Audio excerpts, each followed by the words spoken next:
If and when my own turn comes, I shall have dedicated myself to my country and to never let it become a toy in a madman's hand. Alexander the First, after the assassination of his father, Paul the First. Even if I shall be emperor for only 1 hour, I will show myself worthy of the honor. Nicholas the First, the morning of his coronation. Both of those quotes would define both of these men on how they would rule Russia.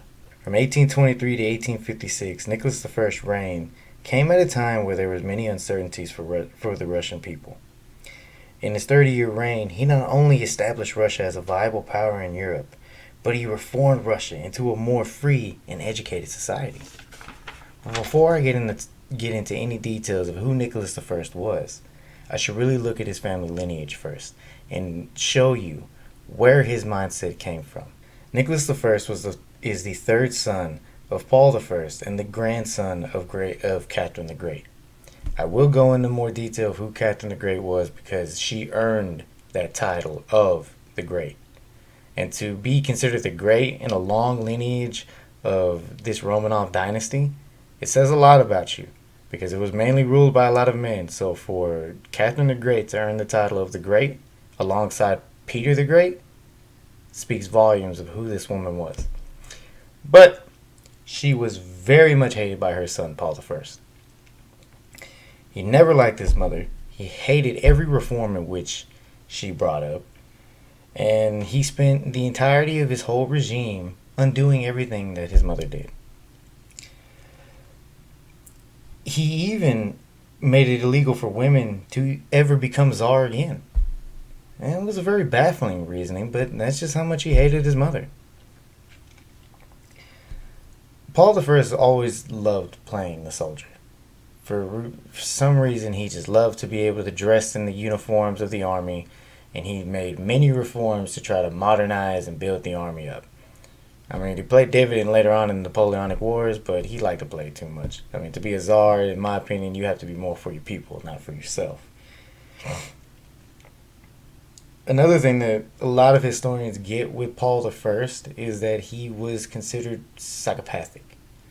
And I would agree to him on that. And there were many times where he would humiliate people as punishment. And another thing that showed his psychopathic tendencies was that he was a very much control freak. He feared very much of not being in control of his people, especially after the French Revolution. Now, in my last episode, I described how and what happened during the French Revolution and the two secret societies in which caused that whole turmoil. Because of this, Paul I really hated anything French. It could be the culture, it could be the food, the education. He hated anything that had to do with the French. And it is because of this paranoia, and for many other reasons, he made a lot of enemies within his nobility. His paranoia, his punishments were so harsh that the nobility actually planned a coup to ascend his eldest son, Alexander I, to the throne.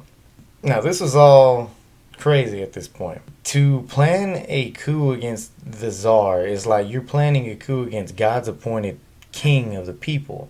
And to get the people to follow that and to really be okay with that really showed you how much the people didn't like Paul I as their Tsar. On March 23rd, 1801, after having a dinner party at the Mikhailovsky Palace in St. Petersburg, Russia, around 1 a.m., a group of conspirators led by General Leo Bennigsen and Count von Pahlin broke into Paul's quarters. They beat and strangled the Tsar to advocate the throne. Paul reluctantly did so. The conspirators may not have originally wanted to kill the Tsar, but just wanted for him to advocate the throne. But due to the drunken fueled rage, Paul died of strangulation. That shows you how much more they really did not like this man. They not only beat him, made him sign the advocation to give up the throne to his son, but after they were done, they decided, well, fuck him. And some say Alexander knew of the plot, and he carried this deep in his heart until his passing in 1825. Following his ascension, though, is where he gave that quote. He really kept that quote to heart because following his ascension, he repealed most of his father's laws. He established a committee made of his closest advisors to help listen to the people, politics, social reforms, and to also create a constitution. Now, however, many of the promises in which he made were not passed because of many distractions, such as Napoleonic Wars. And a major one was the burning of Moscow. Now, many of you may not know what the burning of Moscow is, but if you follow the Napoleonic Wars, it was something that was a major turning point in the war. Everybody knows about Napoleon, and well, if you don't, then I would suggest researching a little bit or wait for me to drop an episode on the Napoleonic Wars. But there's so many people that do research on the Napoleonic Wars because Napoleon is such a very big subject that, you can find one anywhere. And I would suggest you find it because it's a very interesting series of wars. But anyways, we all know the story of, well, I'll give a brief one if you don't know. Napoleon was a very good general, arguably one of the best generals in the world of all time, actually. But he ran into something in which he couldn't even beat, even with his artillery and his grand armada, and that was the brutal Russian winter. Now, the burning of Moscow was a scorched earth tactic that the Russian army used to try and slow down Napoleon's Grand Army during his invasion of Russia in the summer of 1812. And it worked. Now, again, it's crazy to think that burning your own city would really rejuvenate your people. I mean, the Russian people really thought the French burned it down, and some of the people in Russia kind of knew their own people kind of burned it down, but to see their own capital, not their capital, but to see their own city burned down, it rejuvenated the Tsar, it rejuvenated the people to keep on fighting and keep that resolve.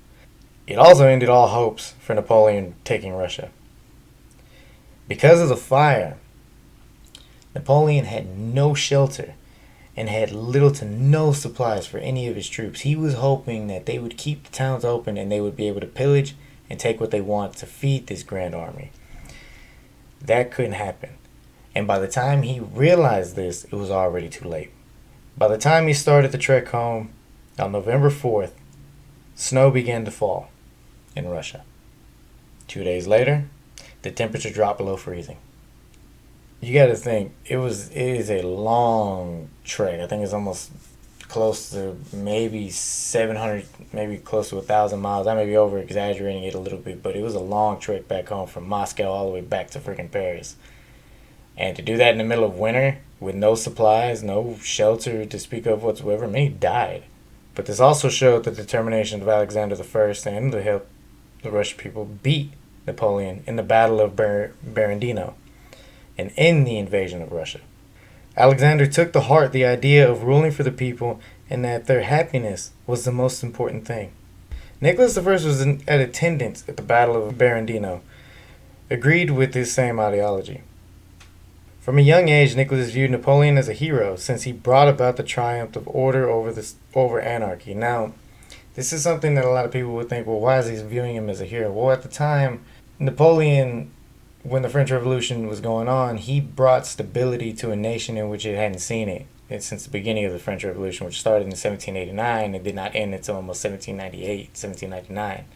Remember, I said thousands of lives were guillotined during this time.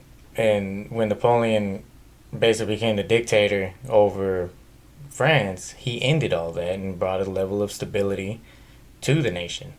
Now he caused very many wars and turned Europe basically upside down, but he saw that as a triumph.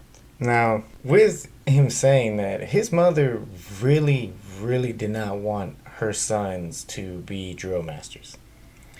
She said, and I quote, "I hope, my dear children, that the military regimen which you will see everywhere will not cause you to become crude and coarse or severe. It develops that sort of characteristics among everyone, but such is totally unbecoming to individuals of your birth. and station who, even at those moments when it is necessary to curb errors, ought to use only a tone of exalted firmness, which has incomparably more influence than impulsiveness or rage. Nicholas I's mother really sought to seek Nicholas I's education. She did this kind of like gymnast education between 1803 to 1809, where he would learn literally about the political economy. He learned to speak 3 different languages in French, Latin, Greek, and the 4th one in German. My bad. He also loved to learn about Russian military history, and he loved learning about the French Revolution. Yeah, even in school, he couldn't avoid the military history. And it was crazy, because he told his teacher this, and for a young Nicholas I to have this mindset at such a young age, it says a lot. He told his teacher that King Louis XVI did not do his duty, and for this he was punished. To be weak does not mean that one is merciful. King Louis XVI was faced with what was in fact a conspiracy disguised under the false name of liberty. He would have spared his people a great deal of misery if he had not spared the conspirators. He believed strongly that don't punish the masses, punish the conspirators. Don't punish the sheep, punish the sheep herder for leading the sheep astray. He strongly believed in this ideology, and that would be put to the test for the future czar. To be that young and to even not know anything of what was going to come to him later on, it says a lot, and it shows his mindset was on the right course. But he was still young. He still had to learn. Even when he was in the Napoleonic Wars, watching his brethren, his older brother Alexander I, go and challenge Napoleon in these wars, he wanted to get in there as quickly as he could, but he couldn't because his brother made a promise to his mother that he would keep him out of the battles. After Alexander defeated Napoleon in the Napoleonic Wars, he helped establish Poland and drafted them a constitution. Now, he did declare himself the king, but Poland started to really be more independent. Alexander I tried to create a holy alliance to try and help be the watchdogs of Europe. However, only 2 empires joined. That was Prussia and Austria, in which he helped liberate. Even though there was peaceful time in Europe, Alexander could not shake the feeling that revolution and conspiracy was brewing in the nation. And he had a right to think that. From 1812, you had these groups coming in. You had these different type of Decembrists. You had these different secret societies that were coming in to the nation and starting to push this ideology of overthrowing the Tsar and establishing provisional government.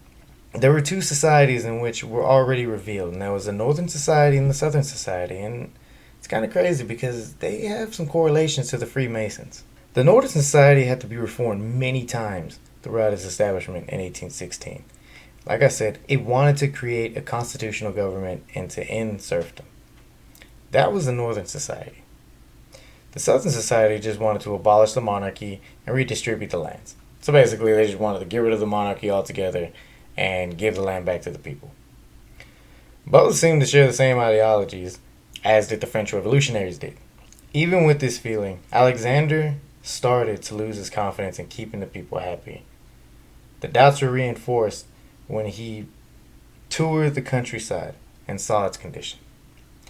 It was believed at that time that Alexander needed to leave a suitable successor.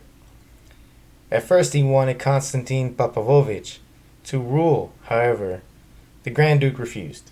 What happened was Alexander actually gave Constantine Poland. He basically allowed him to get married. He started a family out there, and he really didn't want to become czar and give up that title.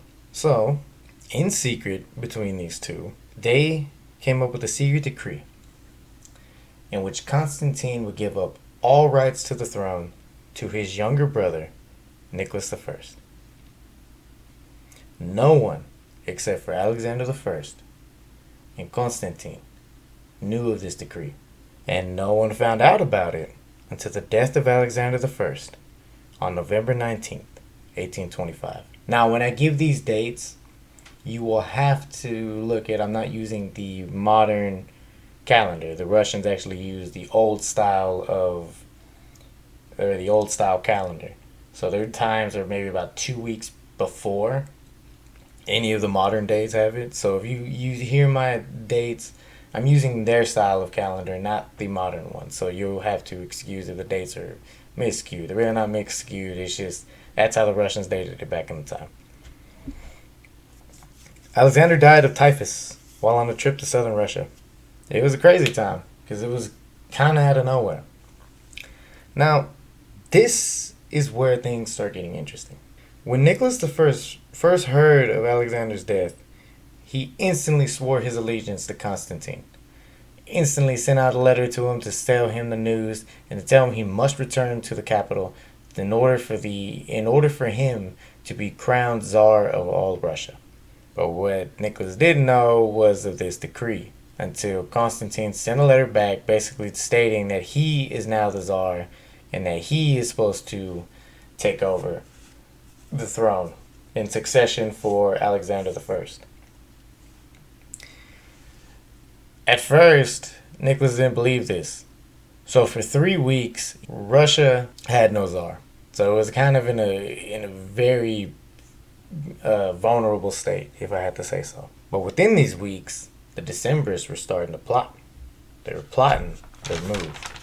However, doubt started to set in the plan when some of the Decembrists actually liked Nicholas as the Tsar.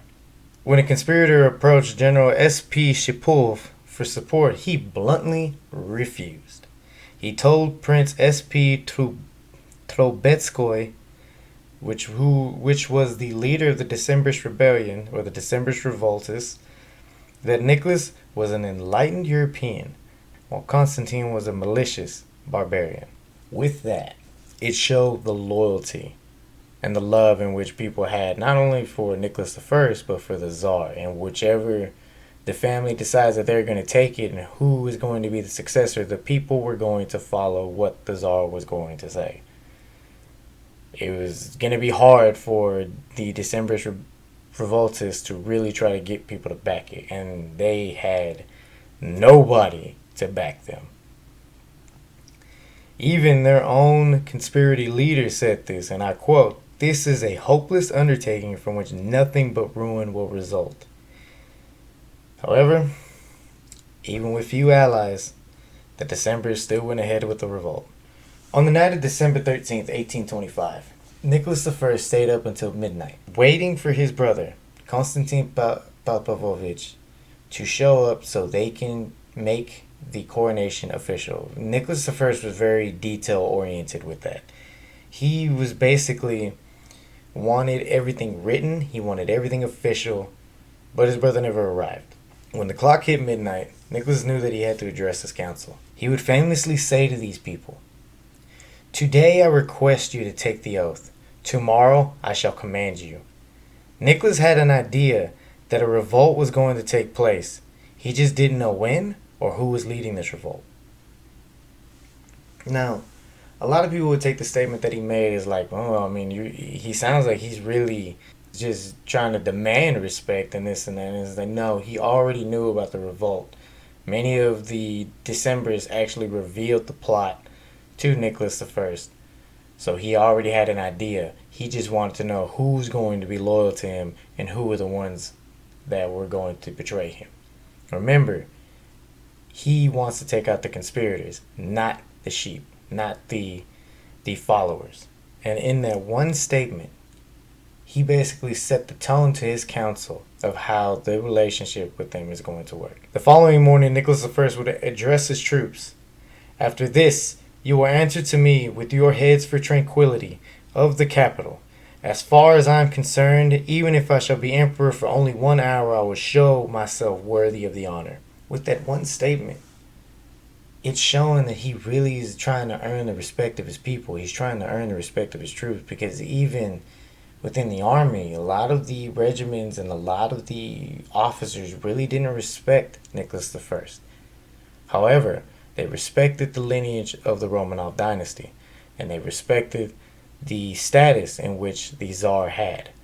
So they were going to give him a chance. However, it is so crazy to just sit here and read some of these Decemberists, because when you read them, they really believed in what they were doing, but in a sense, it was just a wasted venture. Like, I'll read one from one of the conspirators. He says, "I am certain that we shall suffer ruin, but our example will remain. We shall sacrifice ourselves for the future freedom of our motherland." Here's another one. "We prefer to be taken on the Senate Square than in our own beds." So, at least if they were going to be fully committed to this, they were being fully committed to this. In total, the coup had about at least 3,000 soldiers that marched on the Senate Square, where they did absolutely nothing. Why did they do absolutely nothing? Well, because their own leader, Prince Trubetskoy, somehow failed to show, so the Decembrists were leaderless. That has to say a lot. Your own leader didn't even show up to this thing, and they're trying to figure out in the middle of this ice, in the middle of this winter, in the middle of this city, what are we supposed to do? They were literally within marching distance of the Winter Palace. They could have literally marched and taken the Tsar's family hostage, because he was on the other side of the town during at his coronation parade. But the moment that Nicholas found out about this rebellion, he raced over there. The revolt was a failure from the get-go. They failed to convince someone to assassinate Nicholas, and also their own people were informing the Tsar of his own revolt, so he kind of had an idea. But the moment that he heard it, he raced towards the Senate Square to meet these people. Now this, his namesake, his respect, this right here is where he puts his quote earlier that I told you about the conspirators and how King Louis XVI made a mistake. This is where he was going to show he meant what he said. From 11 a.m. to 4:30 p.m., Nicholas would have his generals negotiate with these rebels to put down their arms and just to go home. He didn't want to spill any blood. He didn't want anybody to die that day. He would prefer that these people put down their arms and go back home. Give up your leaders and just move forward. And even the craziest thing is that many of the generals for the Tsar told him, just fire upon the crowd, fire artillery at the rebels. And Nicholas immediately rejected the idea at first.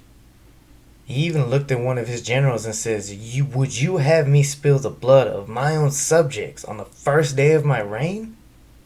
No, go back out there and tell them, put down their arms. After hours, he gave more attempts to convince the rebels to lay down your arms, but with no success. It was only after his aide, General Prince I.V. Vasilchikov, had pleaded, "Sire, there is no moment to lose. You can do nothing more. You must give the order to fire." Only did Nicholas conclude that really there was no other way.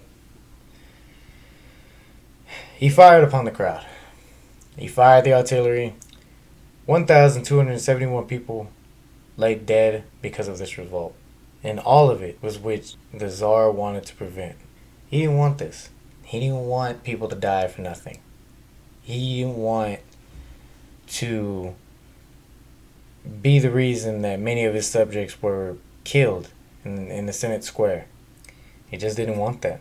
After the insurgency was quelled, he ordered the secret police to comb the city and arrest all people involved, including people in his own government. So he was not very happy with what the result was. He wanted the heads of every conspirator. He wanted all the leaders of the party brought before him so he can subject them to the punishments. For 3 days, the Tsar stayed up all day, all night, interviewing every prisoner. And the craziest thing is, their leader, Prince Trubetskoy, was caught on his knees begging for his life in the Tsar's chamber. That should tell you a lot on how the Decembrist leadership was. It was just nothing more than a money grab or a power grab and an attempt to destroy the lineage of what the Russian monarchy was all about. To me personally, I think the Decembrist Rebellion was an attempt to take down Russia the same way that they took down France. Now, I'm not comparing King Louis XVI with Nicholas I. In fact, that is the major reason why this revolt and this coup d'etat attempt failed. Because of the leadership, because of how Nicholas I carried himself, not only as a czar, but as a man and as a leader. The people were not going to turn on him. And they sure as hell were going to turn over their country to a bunch of liberals who wanted nothing more than just to have a power grab of Russia. A lot of people learned from the French Revolution and how the turmoil of that ended. They did not want a dictatorship in their own country. So they chose a side. Luckily for them, they chose the right side. However, even with the arrests and everything, it disheartened Nicholas I so much. So much so that he had wrote in a letter addressed to Constantine saying, "Dear, dear Constantine, your will has been done. I am emperor. But my God, at what price? At the price of my subjects' blood?" It really did break his heart to see this. But even so, through the bloodshed, through the anger, and through the betrayal and the emotions, he stayed true to his word by mitigating many of the executions to take place of the Decembrist Rebellion. 289 people went to trial for the Decembrist Rebellion. 31 were sentenced to prison, the rest were exiled. Out of the 32 executions that were set to happen, only 5 took place. And 5 were the leaders of the Decembrist Rebellion. And no, the leader, Prince Trubetskoy, did not get executed. In fact, he was sentenced to exile in Siberia, along with many other of the conspirators. Now, the crazy thing with the whole thing of all this is that even with the punishments and all the exiles and the imprisonments, it was better than getting executed. And also, the golden heart in which Nicholas I had, he allowed many of the exiled and the imprisoned and hell, even the executed families to still be allowed to stay in Russia and still be allowed to have an education. They were never stripped of anything. Their families were actually kept intact, and which was a good thing that the Tsar did, because it kept unity with the people. After the rebellion, Nicholas would start the long journey of ending serfdom. He put new restrictions on landowners who owned serfs. Now, for a quick kind of rundown of what a serf is almost like a slave. The only difference is that they kind of get more freedoms in a sense, but not really. But so the serfdom problem was a very big thing in Russia, because you had more uneducated serfs and peasants than you did nobility or educated people. And really, it was a bad time to be a serf at this time. I mean, there was no way for you to have freedom. I mean, you get punished. Your punishments could be beatings, death, or you get sold into hard labor, which is even worse. So you might as well just get death. Nicholas I would help put new restrictions on landowners who owned serfs. The first thing he did was stop the punishment of selling them to hard labor. Number 2, he would grant them more freedoms involving movement and to be able to conduct their own businesses, meaning that they can be able to make their own money, grow their own food. Nicholas I really truly believed that if you can get a society to grow their own food instead of having them to give half their food to these landowners to sell back to the government, it would help end the famine problem. Because people would start growing their own food, and in return, they would start selling more food to the damn nation. So it would help out the economy. But not only that, but the serfdom percentage went from 57% to 35% in his reign. Now that is a big drop off. It's almost 20% within almost 20 to 30 years of his reign.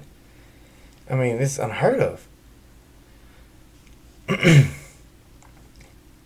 In doing so, with doing that, he knew that he had to educate the people. And at the time, at the start of his reign, there was only 600 schools for peasants to go to. By the end of his reign, there were 2,550 schools for peasants to go to. So throughout Russia, they were getting educated throughout the whole reign of Nicholas I. And that paid dividend for his future successor, Alexander II, when he came to reforms and finally trying to end serfdom completely. Yes, Nicholas I started the movement, but it took decades for them to finally try and end serfdom. Yeah, it's crazy. For some reason, people did not want to give up slave ownership. Yeah, it wasn't just in America, it was everywhere. They just didn't call it slaves, they called them serfs. The other thing that was crazy with Nicholas I was he was always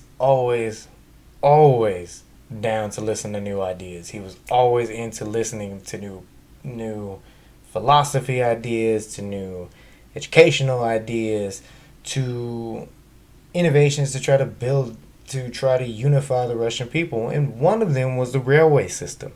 The reason that he wanted to build a railway system was an attempt to modernize Russia, to be able to unify, to be able to get from one place of Russia to the other. And in doing so, this would cost 1/3 of the country's budget. So he spent a major amount of money to try to build this system. Now, he did add one thing to it though.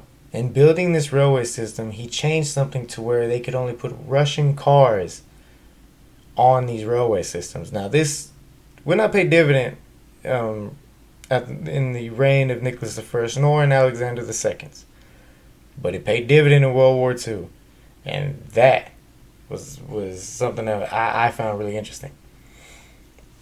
And he changed the carts ever so slightly that their own enemies could not use them to supply their troops. And then one battle that it probably paid major dividends in was probably Leningrad and Stalingrad, because the Germans weren't able to use these cars to be able to supply their troops in the siege of Stalingrad and the siege of Leningrad. In this reign as well, he boosted the industry by 30-fold. In 3 decades, he was able to build the industry up so much that it was a very good time to be a Russian at this point. Because of all these changes, Nicholas was very loved as a czar. He had a very lax security detail. You know, there were stories of Nicholas being able to go and leave and walk the streets of St. Petersburg and conversate with the people, even in his busy schedule. The crazy thing with Nicholas I was he was a very busy man. The way that he would set out his schedule was very unique. And in a sense of how, if you want to be successful even today, it's almost a very good blueprint to use. And he set this blueprint not only just for the people, but he also set it as a kind of almost standing point of how to be a czar.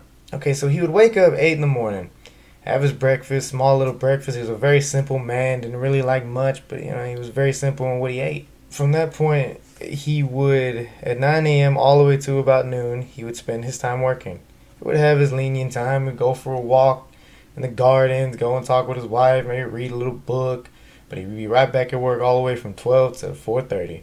Hell, even after 4:30, he'd go out, do a little dancing, spend some time with the people, go back, and go back to work, looking at decrees and looking at different ideas that people would bring to his desk. There was no document that was brought to his desk that he did not at least leave one comment on. That shows a lot, that he would read every single document and make sure that they were read, they were reviewed by him, and then he would give it to his next in line in order for them to be passed as laws or for something in which he needed to change. That took a lot of dedication. Now, even then, with his balance, at 8 o'clock, he would go out, go and take his wife out, or take the czarina out, go to the theaters, mingle with the nobility, mingle with the people, have his face shown. By the way, anywhere that the czar went, he knew how to dress. He just knew how to carry himself. His dress was always on point. But when he would get back, which would be around 11:30, midnight or so, he would not go to bed. He wouldn't go to bed because he still had more work to do. So he'd stay up until about 3 a.m. to where that's when he finally said, okay, I'm calling it a night, going to bed. He would get up at 8 in the morning and he would start his whole day all over again. That is the routine of who Nicholas I was. He set the bar for how to be a Romanov Tsar. By the way, he never drank and smoked. It was a rarity that anybody would see him drink or smoke. And that was something in which the people saw the calmness in which Nicholas I would carry himself, and it set the tone for everybody in the nation. This was probably arguably the calmest time in which Russia basically had no issues. Even in 1848, when there was revolutions happening everywhere across Europe, it did not happen in Russia. Countries like France, Germany, Italy, and the Austrian Empire all had revolutionary movements. Of course, they were all quelled, put down, but you didn't have any happen in Russia. Now, that played a lot to do with the secret police in which Nicholas established. But the only reason he had the secret police was simply to quell these revolutionaries, because he did not want to have another incident just like the Decembrist rebellions. He knew that if he were to be the czar in which he needed to be for his people, he knew that the people would not revolt against him. He knew that the people loved him enough that they would not turn against him. And he kept true to that word, and the people kept true to him as well. What also played a factor was this 5th section of his chancellery. Now, this is something in which the czars have. It's kind of like a cabinet, in which the presidents use today. It's just their group of people, and it's their ways of how they're going to run the nation. His first section was responsible for preparing royal decrees and monitoring their implications. So basically meaning that any royal decree he would have to go over, see it, and this section would make sure that they are carried out throughout the nation. Number 2 in the second section focused on the codification of all the Russians' laws in a single text. Meaning, he simplified the laws to where anybody, even a peasant, serf, or anybody, could be able to understand them and follow them accordingly. In section 3, focused on police surveillance, censorship, counterfeiters, and investigating serf complaints on land ownership. Now, this has played dividends, especially in the revolutionary time in 1848. Many of the revolutionary ideals never really reached Russia or its people because of these secret police, because they pushed them out of Russia and kept them out of Russia. And also kept the landowners in check, which is very, very important if you want to be able to free the serfs. The 4th section was the Office for the Tsariness, and she was responsible for charity events, including hospital shelters and women's education. Yes, women in Imperial Russia were able to get an education. Now, this only extended to probably the nobility, but in the future, peasant women will eventually be able to allow not only to work in factories, but to also be able to get a proper education. The 5th and final section, they were responsible for reforming the serf system. Basically being able to give more rights to the serfs and making sure that the landowners did not abuse these serfs, and made sure that the landowners are following the laws in which the Tsar had implemented on them. He also ended Alexander Pushkin's exile, in which Alexander I kind of put him out. Nicholas I ended that exile because he truly believed that the national poet of Alexander Pushkin was very important. And so he was right. He helped create a national identity for the people. Gave them an image for them to follow. Now, I bet you a lot of you are wondering, well, it seemed like he really didn't face much turmoil. It really seemed like, he really didn't face any enemies or anything during his reign. So,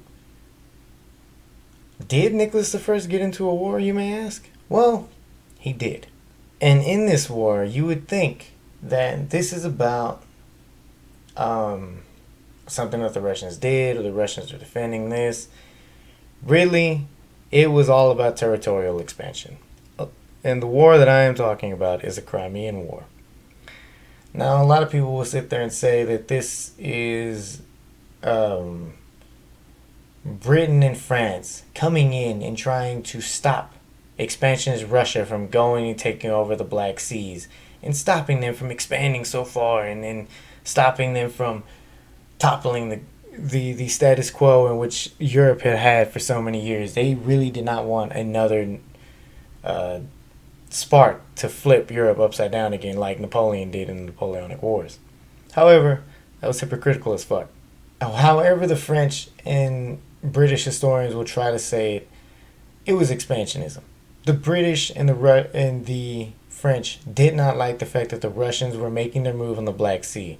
So what the French did instead was they bullied the Ottomans into giving them permission to set up armies to protect the Christian faith and the Christian people. Now, however, the problem with that whole thing was Russia had already had that protection set with the Ottomans to protect the Eastern Orthodox Christians. France was just trying to move in on their territory, and Russia didn't like that. Now, I hate to sit here and shit on the Ottomans, but at this time, the Ottomans were starting to become very weak.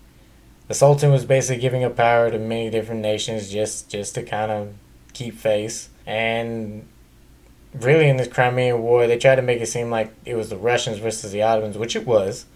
But it was really more of the British and the French influence over the Sultan. Again, this war really was a disastrous one. There really was no point. There really wasn't a heroic last stand. I mean, the one that they would try to talk about is the charge of the Light Brigade, in which the British Light Brigade charged a artillery piece in which they will describe it as bravery amongst brave. And honest to God, it was not the bravest amongst brave. It was the leadership that basically sent people to their deaths for no reason. It was a. I'll give you a little description of that charge of the Light Brigade. Okay, they basically charged into an artillery battery, which was nothing but cannons and volley fire. And when they charged into it, there was fog, so they really didn't see how many artillery guns were there, and basically everybody was obliterated. Some people would call it a noble last charge. I don't call it noble at all. I call that stupidity. And later on during World War One, you will see a lot of stupidity that I will be talking about. But I'm getting too ahead of myself. Again, the Crimean War was basically Britain and France trying to gain control of their own expansionism inside of Russia itself and try to control Russia. Didn't very sit well with Russia. They basically asked them, pull your troops out or we will join the war between you and the Ottomans. The Russians said, go fuck yourself. We're not doing anything. So the French and the British entered the Crimean War on the side of the Ottomans. This really disheartened Nicholas I because he couldn't believe that his own allies were really betraying him. And all for what?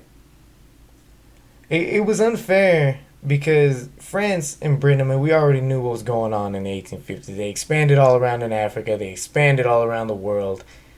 And Russia at this point did not really have that many colonies out. They were just trying to get control of the Black Sea. And the French and the British just didn't like that. Allies now turned into enemies.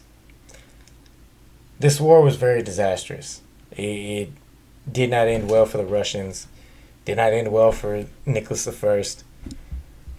And it ended in a great defeat for Russia.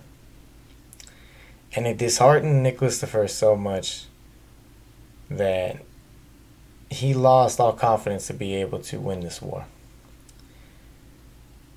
Around February of 1855, Nicholas I caught a chill.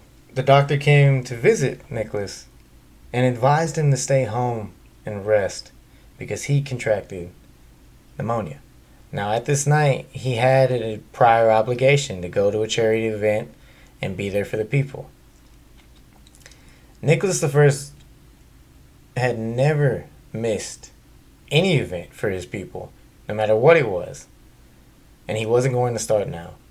To the doctor's dismay and the advice that he gave Nicholas utterly told him and gave him another famous line. He simply told the doctor, "You have done your duty, now let me do mine." That speaks volumes for a man to say that. To sit there and know that you're sick, you don't feel well, but you made an obligation to your people to go and be there for them, regardless if you're sick or not. That shows integrity and dedication to your people. The following night, on February 18th, 1855, Nicholas passed away at the age of 58. It was a very sad tone during this moment because Alexander II had to take over. He had to sign a peace treaty with the British and the French, basically telling them that they were going to remove themselves from the Crimeans. They're going to remove themselves from the Black Sea. However, Alexander II did not forget this betrayal. And when he found out about how the British and every one of his allies betrayed his father, he was pissed. And that, my good friends, is the story of the reign of Nicholas I. He was a very honorable type of a czar. He carries himself with the utmost of dignity and respect for the nation of Russia and for his people. I'll leave you with a quote in which his mother gave him years ago. Military trifles concern you more than they should. You must earnestly seek that excited knowledge that makes great leaders of men. You must learn the manners of princes, and thus merit the esteemed sovereign of your country and your associates. Never be hasty in your judgments. That of other men is the most difficult, and will demand from you the most attention. Observe and reflect upon the character of individuals, but do not judge them until you have solid evidence upon which to base your conclusions. That last quote, that last thing that his mother had told him, that wasn't said before his death. That was actually said early on in his childhood, early on in his life. You see the way that Nicholas I brought up. You see the way that Alexander had made and molded him to be. In my opinion, Nicholas I was arguably probably the second greatest czar to ever have existed. He carried himself with that dignity. He carried himself with that respect. And that played homage to his son, who would take the throne and would not only be known as Alexander the Great Reformer, but also known as Alexander the Great Liberator. But I think the best title in which Alexander II had earned in his reign was Alexander, the last great Tsar.